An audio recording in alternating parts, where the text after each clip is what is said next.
Halo teman-teman semuanya, salam sehat, salam sejahtera buat kalian yang berada dimanapun yang menyaksikan video ini.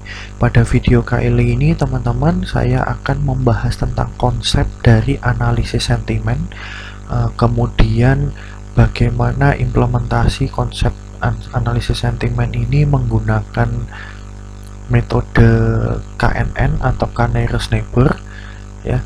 Kemudian yang selanjutnya adalah implementasi secara program menggunakan PHP di sini ya, terutama menggunakan library dari PHP ML. Oke, sebelum saya masuk apa itu analisis sentimen, yang terlebih dahulu ini untuk pembukaannya ya. Mungkin dari teman-teman di sini yang suka nonton film atau penikmat film, nonton film di bioskop maupun download gratisan gitu ya, biasanya kalian sebelum nonton film itu mungkin ada yang kebiasaan membaca dulu review film, baik itu di IMDb maupun di Rotten Tomatoes. Karena kenapa? Takutnya nanti setelah kalian belum membaca review ini, kemudian kalian nonton terus kalian kecewa dengan hasilnya. Ya, ini salah satu tempat review film ya, yaitu IMDb. Nah, contohnya seperti ini. Jadi biasanya kalian akan melihat dulu ratingnya ya, rating dari suatu film, kemudian mungkin kalian juga akan membaca review yang sudah netizen berikan gitu ya, netizen berikan sebelumnya.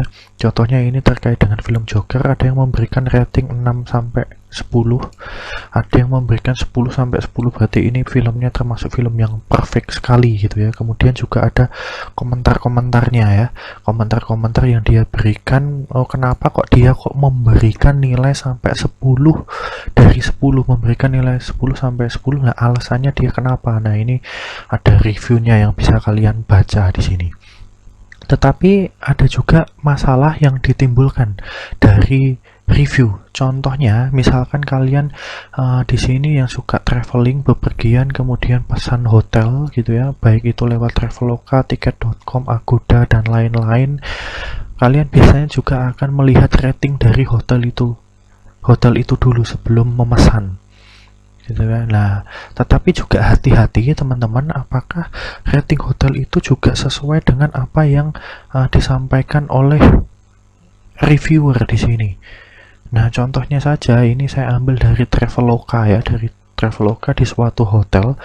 Di sini ada reviewer yang memberikan nilai 8,5 dari 10.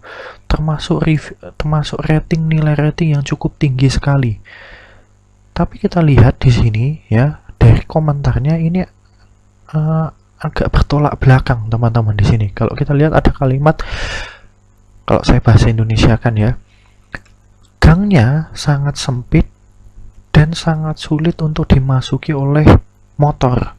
Tidak ada parking area. Dan di luar kita diberitahu bahwa sering terjadi kehilangan motor atau kemalingan motor.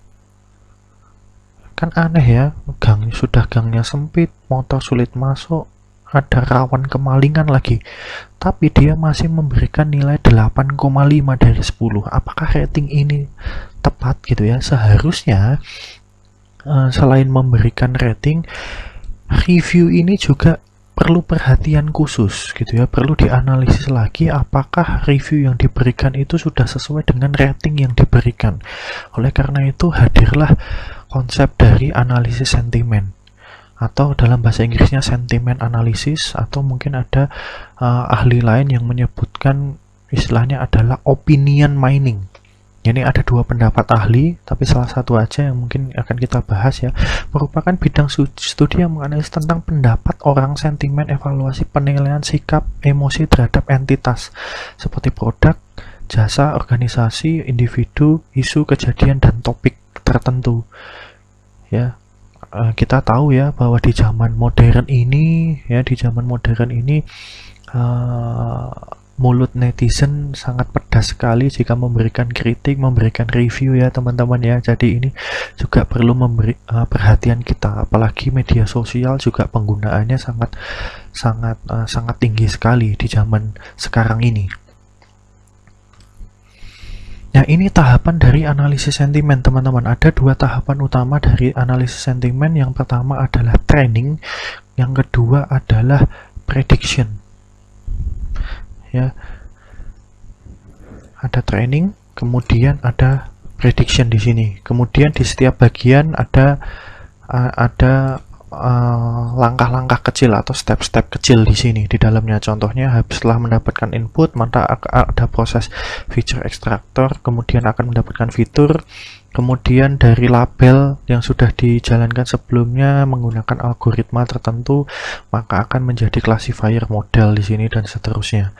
Gitu ya.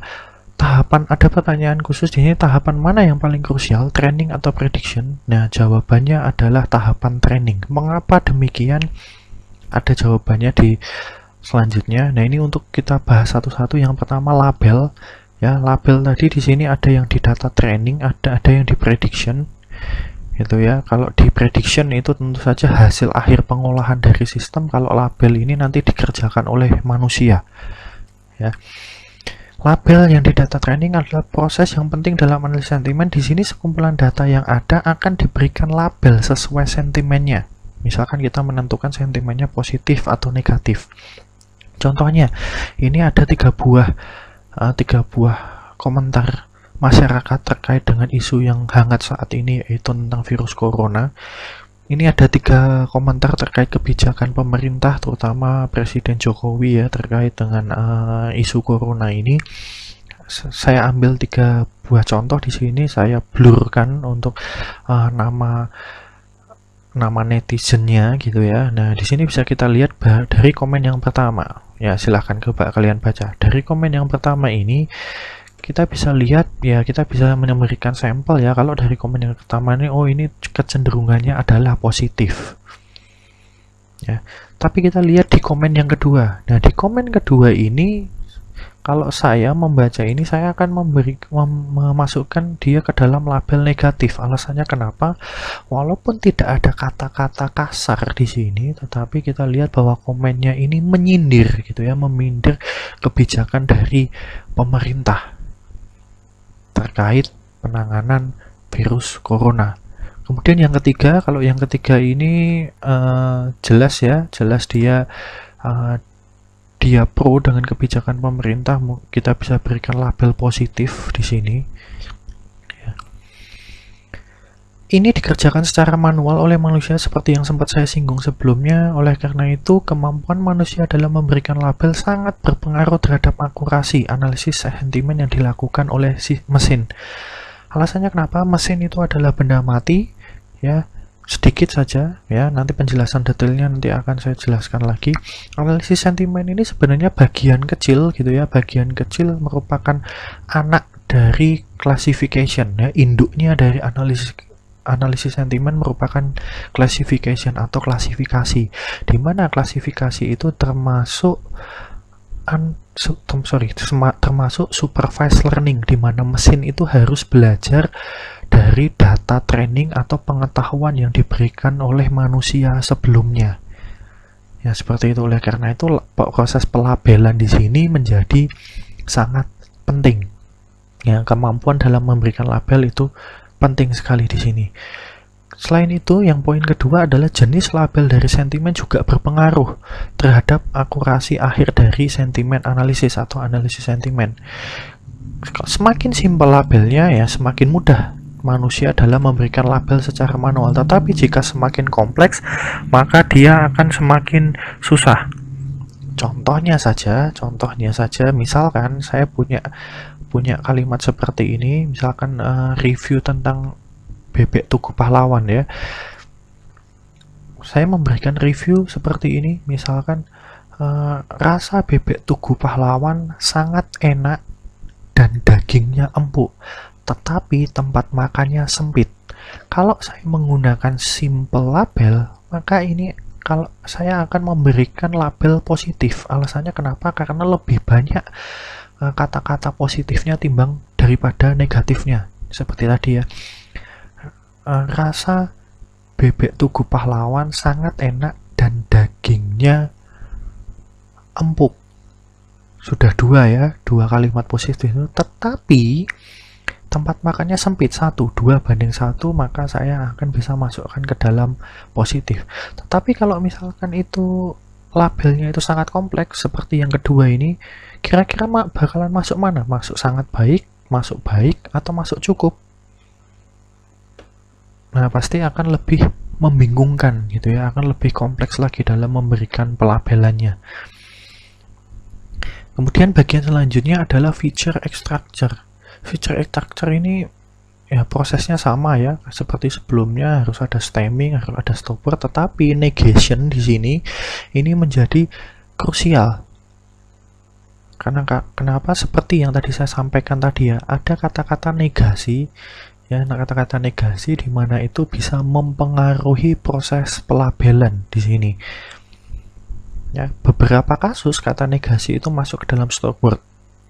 Solusinya, kata setelah negasi diubah antonimnya, jadi misalkan ada kata tidak enak, maka ini kata negasinya ketemu tidak. Kata setelah negasi, yaitu enak, itu diubah menjadi antonimnya, contohnya misalkan busuk, dan kata negasinya baru dihilangkan. Atau hilangkan kata-kata negasi tersebut dari daftar stop word, sehingga ya udah kata negasi itu juga akan ikut dalam proses perhitungan.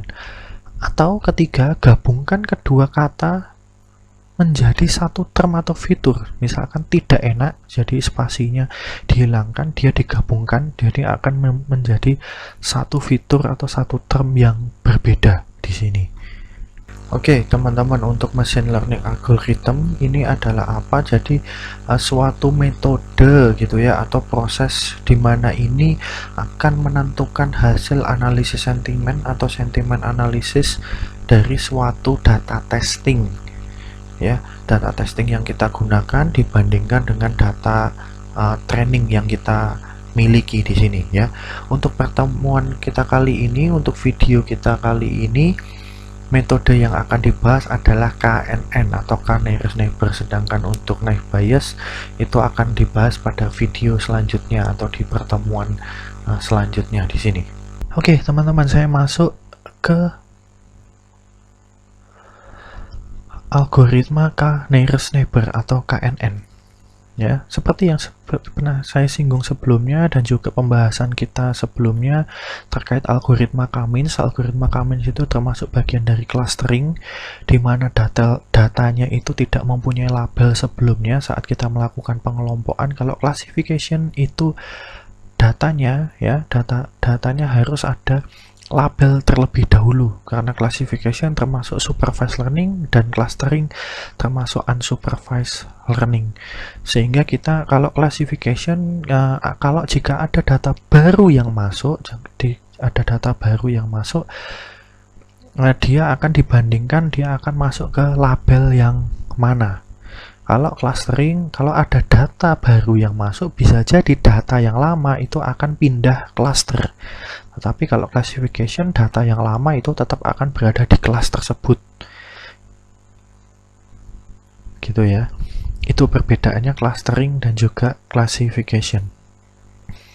Algoritma KNN itu sendiri apa? Secara umum gitu ya, itu artinya adalah data yang baru itu diklasifikasikan berdasarkan mayoritas dari jumlah K tetangga terdekat. Nah, itu kunci utamanya, K tetangga terdekat. Ini makanya di sini saya memberikan gambaran ini seperti sistem voting ya, teman-teman ya. Nanti kita lihat kenapa kok ini mirip-mirip seperti sistem voting. Ya. Nah, ini gambaran lagi ya teman-teman ya. Misalkan di sini ada suatu data training ya, ada 1, 2, 3, 4, 5, 6, 7, 8, ada 8 data training, kemudian ada 2 kelas, yaitu kelas yang pertama adalah persegi biru, kelas yang kedua adalah segitiga merah. Kemudian ada data baru yang masuk, data baru yang masuk ini kita akan klasifikasikan dia masuk ke kelas yang mana, segitiga merah atau persegi biru ya. Kalau kita menggunakan, tadi ingat tergantung K-nya, jumlah K-nya. Jika kita menggunakan K-nya 1, yaitu kita menentukan kelas itu berdasarkan K tetangga terdekatnya adalah 1, maka data yang baru ini akan diklasifikasikan ke dalam persegi biru. Jika K-nya 3, maka dia akan diklasifikasikan ke dalam segitiga merah. kita mengambil 3 data atau 3 tetangga terdekat, kemudian mayoritasnya masuk mana? Oh, mayoritasnya ini lebih banyak di segitiga merah, sehingga data baru ini akan masuk ke segitiga merah jika K-nya 3. Ini ada contoh lain, teman-teman. Nah, misalkan seperti ini ya. Kita mau mengklasifikasikan puzzle ini itu masuk ke kelas smile atau sun atau matahari. Kalau kita menggunakan K4, lah ini kita akan menemukan suatu problem. Problemnya adalah apa? Di mana ini akan berimbang, teman-teman. Ya, di sini K tetangga terdekatnya itu 4 dan ini 2 di smile dan 2 di sun. Nah, sehingga data puzzle ini dia akan masuk yang mana? Karena seimbang di sini. Nah, ini yang menjadi problem. Oleh karena itu salah satu bukan syarat gitu ya, tapi rekomendasi penggunaan nilai K-nya itu sebisa mungkin adalah ganjil. Karena kenapa? Karena dalam sistem voting ya, kalau misalkan jumlahnya ganjil, itu salah satu pasti akan ada yang menang. Tapi kalau voting, jumlah anggota peserta votingnya itu genap, maka ada kemungkinan dia berimbang di sini. Ya, kalau misalkan ini kita buat ganjil ya, di mana K-nya itu 11, maka dia akan diklasifikasikan ke dalam kelas smile di sini. Ya, ini untuk flowchart algoritmanya ya. Awalnya tentukan tetangga terdekat, ditentukan oleh user, hitung jaraknya ya. Jarak di sini menggunakan metode similaritas atau jaraknya bebas, tidak harus Euclidean. Ya, kemudian kelompokkan berdasarkan label mayoritasnya. Oke, nah ini untuk lebih jelas lagi saya sudah sediakan perhitungan file Excel-nya di ULS. Silahkan kalian download, kemudian kita bahas bersama-sama di sini. Oke, kita masuk file Excel-nya ya teman-teman ya. Ini contoh di sini yang sudah saya berikan. Misalkan di sini saya memberikan contoh ada 5 dokumen ya, ada 5 dokumen di sini. Ada 5 dokumen yang disajikan di sini, di mana 5 dokumen ini terdapat 5 buah term gitu ya. Terdapat 5 buah term soto, babat, Semarang, kurang enak, dan nilai-nilainya ini gitu ya. Nilai-nilai di sini adalah, anggaplah ini adalah hasil pembobotan dengan TF-IDF gitu ya. Jadi misalkan contohnya kata Semarang di dokumen 3 itu mempunyai bobot yaitu 4, dan juga ini adalah label dari sentimennya ya. Oleh karena itu ya, kenapa kok analisis sentimen itu masuk ke dalam klasifikasi ya, karena memang dasarnya adalah gitu ya, parentnya itu adalah klasifikasi, cuma labelnya yaitu sesuaikan dengan sentimennya seperti itu. Kemudian di sini kita mau menentukan dokumen 6 ya, dengan bobot masing-masing termnya adalah seperti ini, itu masuk label sentimen yang mana di sini menggunakan algoritma KNN. Awalnya ya, tentukan nilai K-nya di sini seperti tadi yang saya sampaikan, sebaiknya ganjil. Di sini misalkan saya tentukan K-nya 3, kemudian hitung similaritas atau distance-nya.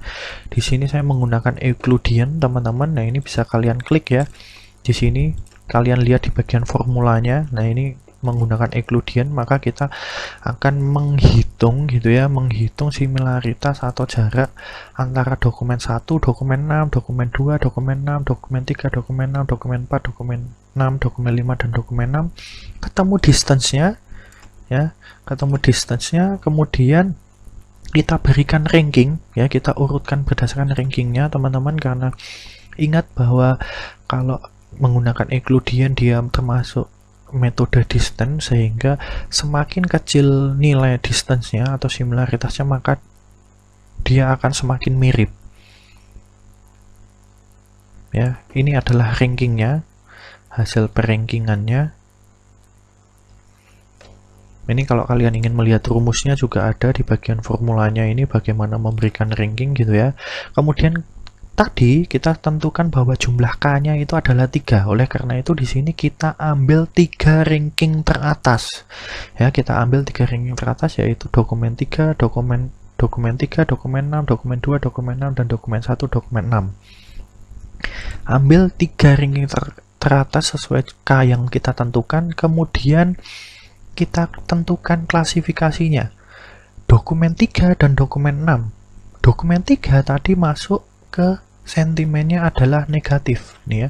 Dokumen 3 masuk ke negatif, dokumen 2 masuk ke positif, dokumen 1 masuk ke positif. Ya, ini hasil dari sentimennya. Kesimpulannya, karena mayoritas dari langkah kelima adalah positif, ya ini ya, dari mayoritasnya adalah positif, maka dokumen 6 itu akan dilabelkan ke dalam sentimen positif. Nah, itu adalah algoritma dari KNN. Saya akan sekilas membahas tentang implementasinya, bagaimana di PHP programming. Nah, nantinya silahkan kalian bisa mencoba mempraktekkan sendiri ya di rumah. Kemudian nanti juga ada studi kasus atau exercise yang harus kalian kerjakan. Untuk implementasinya, kita masih memakai PHP-ML, teman-teman.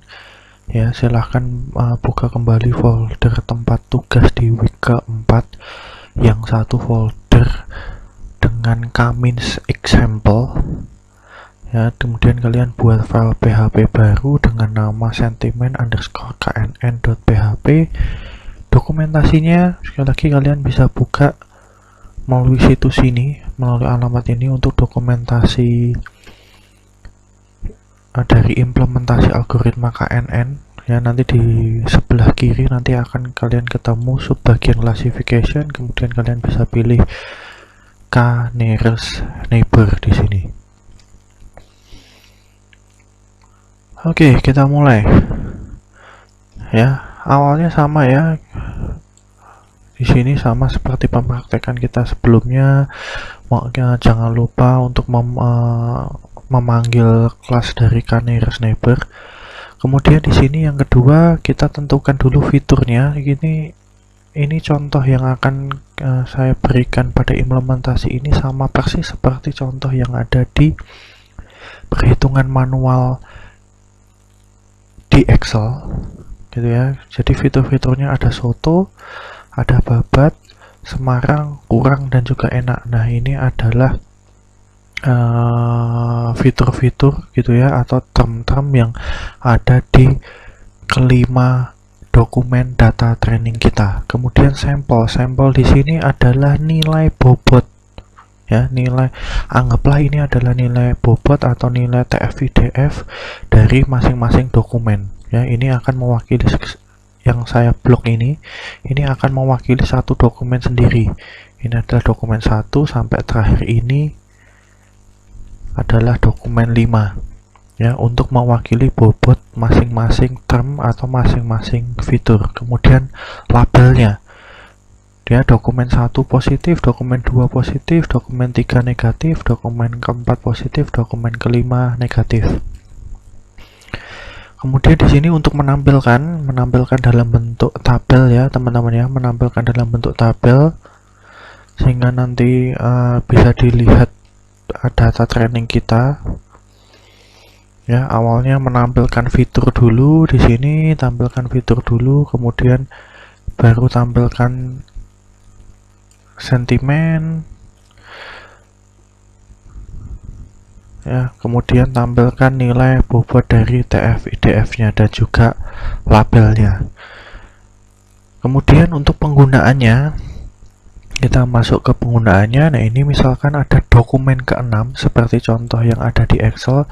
Dokumen ke-6 ini saya berikan nama adalah dolar baru, yang artinya adalah ini adalah dokumen atau data testing atau data baru yang nanti akan coba kita klasifikasikan ini masuk kelas yang mana dengan menggunakan metode K nearest neighbor. Ya, ini adalah bobot dari term itemnya atau fitur dari dokumen ke-6 atau data baru atau data testing kita. Kemudian buat objek dari kelas k_neighbor. Misalkan di sini contohnya $classifier, kemudian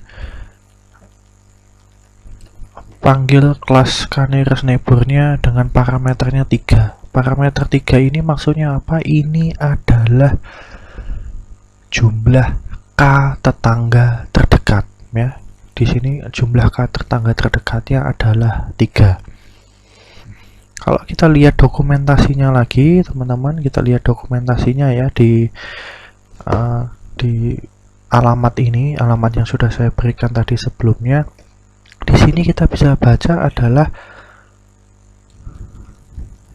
ya, secara default jumlah k tetangga terdekat yang akan digunakan adalah 3.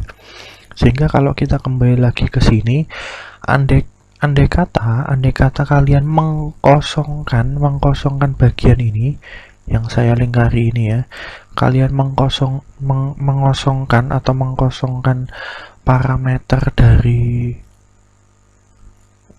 kelas k_neighbor saat kalian memanggilnya, itu secara default k tetangga terdekatnya adalah 3. Ya, di sini untuk memastikan aja maka kita isikan 3.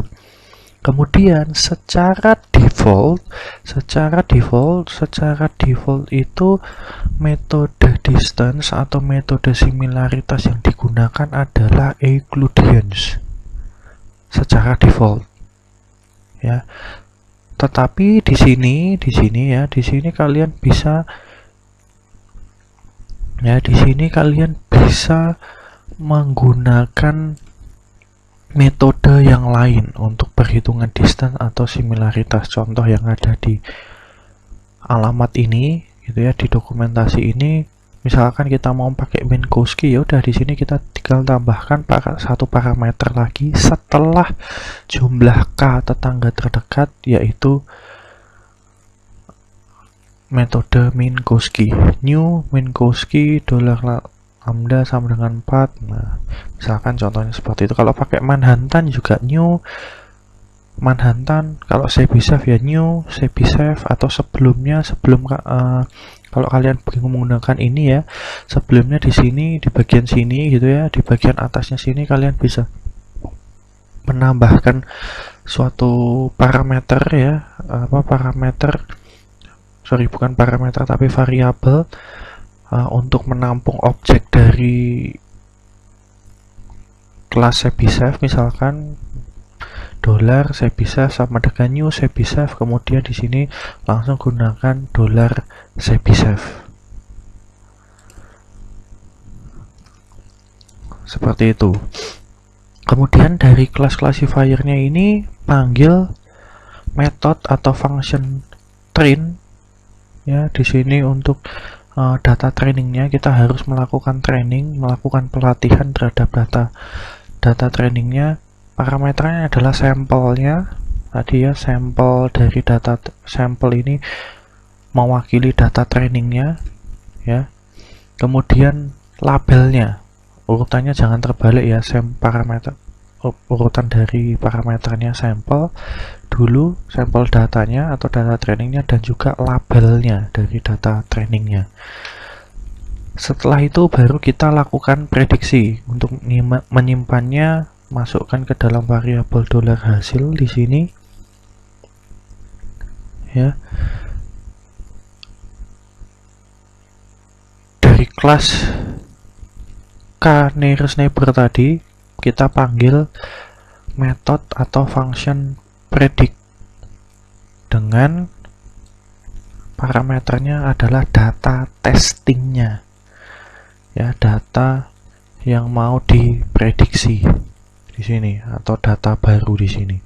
Kalau kita lihat dokumentasinya juga gitu ya, kita lihat dokumentasinya juga ya. Untuk melakukan prediksi kita bisa langsung melakukan prediksi terhadap 2 atau lebih dokumen ya. Kalau contoh yang diberikan yang saya berikan di slide ini adalah yang pertama ini, di mana dia memprediksi hanya 1 buah data. Hasilnya pun prediksinya juga akan ya 1 di sini gitu ya. Bandingkan yang kedua, kita bisa memprediksi 2 data sekaligus. Contohnya ini data yang pertama, ini adalah data yang kedua. Hasilnya pun akan berupa array di mana isinya adalah masing-masing prediksi dari data testing kita. Kemudian tampilkan hasilnya di sini. Nah, hasilnya akan seperti ini, sama ya, hasilnya akan sama seperti contoh kita yang ada di perhitungan manual di file Excel yang saya berikan. Hasilnya adalah positif. Oke, teman-teman, itu implementasi dari metode KNN dengan studi kasusnya terkait dengan analisis sentimen. Ya, untuk pertanyaan lebih lanjut silahkan kalian bisa sampaikan di grup WhatsApp yang kita miliki, teman-teman.